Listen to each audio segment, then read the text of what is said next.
In order to hit a target or accomplish a goal, we need to know what we're aiming for. We need to actually have a goal. We need to have it defined. We have to know what we're going after.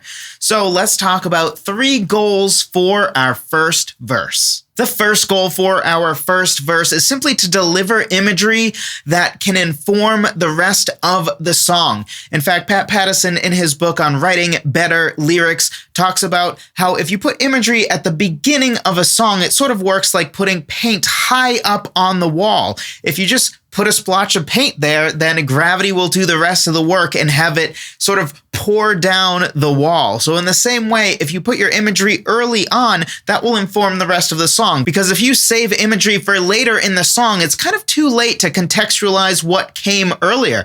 So if you say at the beginning of your song how you're walking down a beach, or you're talking about boardwalks, or you're giving imagery to really convey the idea that you are on, say, a beach, that will inform the rest of the song. Even if your chorus, your second verse, your third verse, and your bridge never mention a beach again, that image is already in people's minds, and that will inform the rest of the song. So you can actually get away with having the setting at the beginning of your song. Talk about exactly who we're talking about, where we are, the sounds, the smells, and that will inform the entire rest of the song. Once we know that we're in your grandmother's kitchen smelling the cookies, you don't have to keep reminding us of that. We know for the rest of the song. So just define it early, and that way it will carry throughout the whole song. Another way to think of this is to simply think of it as an imagery hook. We think of hooks when it comes to melodies and when it comes to catchy guitar parts, like lead guitar parts, or maybe even a piano hook. But think of this as the imagery hook. There's no image in someone's brain when they first hear your song, but if you deliver some imagery early on, you're giving them something to picture.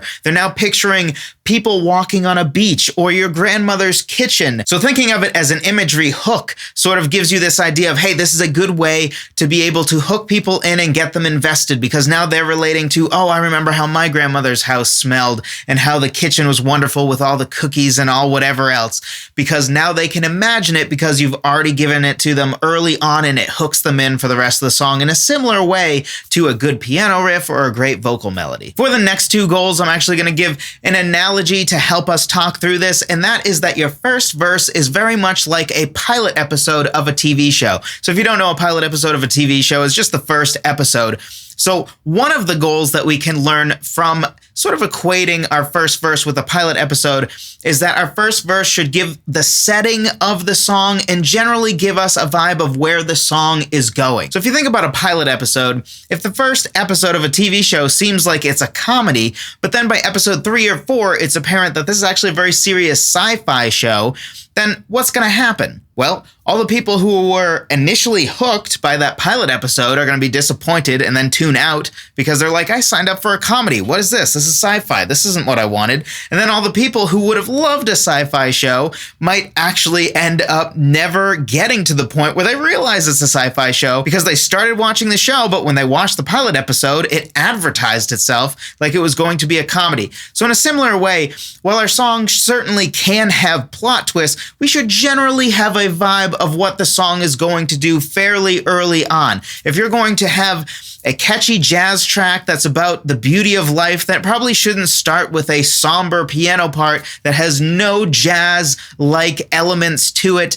and you're talking about high school and all of your long lost memories, because that doesn't seem like it's going to fit with what the song ultimately becomes. So whether it's with how we write our music or with our lyrics, it should be setting up the rest of the song. It should be a good pilot episode for the rest of our song, because all the people that will end up liking our song, we want to make sure that early in the song we give them an idea of what's to come. You don't necessarily want the effect of, if people just waited until the second verse, they would have realized, oh, this song is awesome. And then all the people who started listening to your song and got through the first verse and the chorus then get to the second verse, and then they're like, what on earth is this? This isn't what I signed up for. That's not, generally speaking, the effect that you want your song to have. So you shouldn't be changing subjects in the middle of the song. You should make sure to be clear about what your song is about up front. Now, again, this doesn't mean that your lyrics need to be overly communicative of exactly what the song is about, But when we take the lyrics and the overall musical tone of the song, you should be able to get a feeling of it. For example, if the lyrics are generally something that sound more positive, like it might be a positive love song, but the music at least hints that there's something more to this story and it might end up taking a darker turn, then that's totally okay. Again, plot twists are okay as long as it's not so radical that it actually started like it was going to be a really catchy jazz song, but ends up being a sad country song by the end. That's not something we want. We want to make sure that our first verse actually properly advertises what our song is going to be. And the other goal for our verse that we can take away from a pilot episode is that it should hook the listener and make them intrigued to listen to the rest of the song. So a good pilot episode will actually make people say, you know what? I'm going to tune in for the next episode, right? They don't say, that wasn't really very good and I'm not going to watch any more of this show. The effect you want is that they tune in for episode 2 and episode 3 and episode 4. And hopefully your pilot is so good that even if episode 2 is a little disappointing, they'll come back for episode 3 anyway. So we want to make sure that our first verse has that same effect. We're giving them something to latch onto that really catches them, that really hooks them, if you will. Now, often when we think of hooks, we tend to think of things like, for example, the vocal melody of a chorus or a guitar hook or maybe even a piano hook. And those are all great hooks. For example, a great way to hook people in right away in the first verse is having a great piano hook or a really cool guitar hook or a great melody. But there are other ways to hook people as well. This could be a very interesting line in our lyric. For example, I like to talk about what I call tattoo lyrics. And these are basically just lines in our lyrics that you think to yourself, you know what, this is so interesting or a different way of saying things or so meaningful that I could imagine somebody tattooing this on their body. So if you think about your favorite artist, and if you've ever seen people with tattoos of lyrics from that artist, maybe you've gone to a concert and you saw that one person who, you know, has their autograph tattooed and also has like some of their lyrics tattooed next to it or something. What are those lyrics going to be?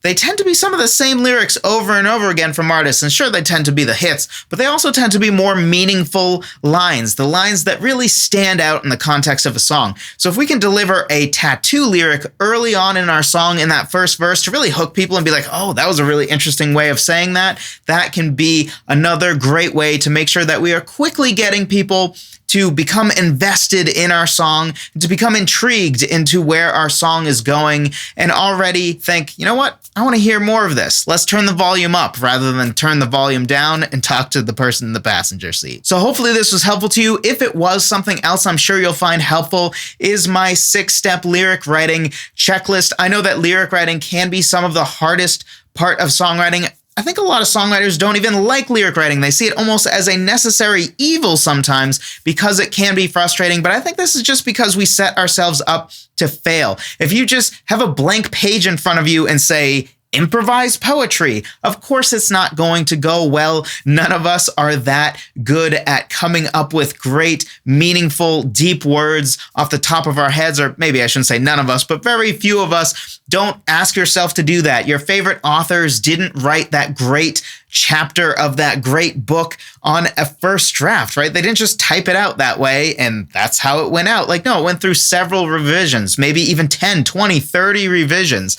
So in the same way, taking the time to go through steps in our lyric writing process can make it so much easier to have a great end result and have lyrics that we can be proud of and have something like a tattoo lyric that hooks our listener right from that first verse. So if you're interested in having some great lyrics and making it a lot easier to write great lyrics, be sure to check out this guide. Link in the description down below walks you through the 6 steps that I go through when I am writing my lyrics so that hopefully by the end, our lyrics will end up passing what I like to call the frame test. And the frame test is really just the idea of, are the lyrics good enough that if we just printed out our lyrics and put it in a frame and put it on the wall, would it hold up? Because if you ever look at some of the lyrics of maybe songs that you even really like, you might think, ooh, I didn't realize how stupid this song is, right?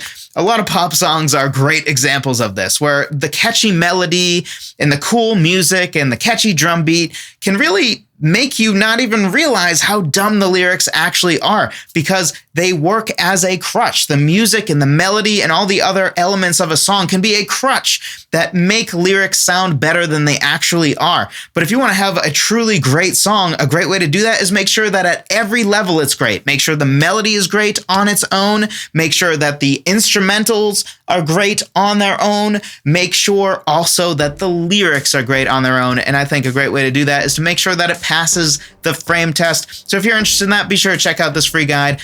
Thank you so much for watching. I appreciate every single one of you. I'll talk to you in the next one.